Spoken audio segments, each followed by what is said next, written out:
গ্লাসটা আগে লাগিয়েছিলাম, বাট ওর থেকে এটা একটু কম রেজাল্ট দেয়, বাট এটা খুব ভালো, খারাপ না। তো করে আমি আবার নিচে গেছি, প্রদীপ দাদু গিয়ে বসে দেখছি আছে, তো ওই টিকা ব্যালকনিতে বসে আছে, দাঁড়িয়ে আছে। টিকা। আর এটা হয়েছে ওর দাদানের বন্ধু, ওরও বন্ধু। জোরে জোরে তো বলো।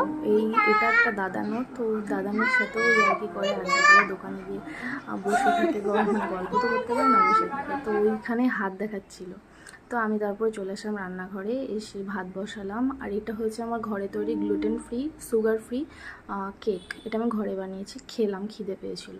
দেন রাত্রেবেলা সেরকম রান্না ছিল না বলে একটু ডিম কারি করে নিলাম, মানে অমলেট করে একটু ডিম কারি করে নিলাম।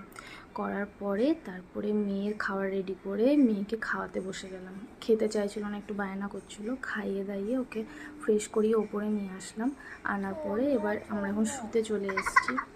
দুষ্টুমি করছে আমার সাথে, আর আবার তোমাদেরকে টাটা করছে। দেন বাবার আর মায়ের আদর খেয়ে এবার ঘুমিয়ে পড়লো।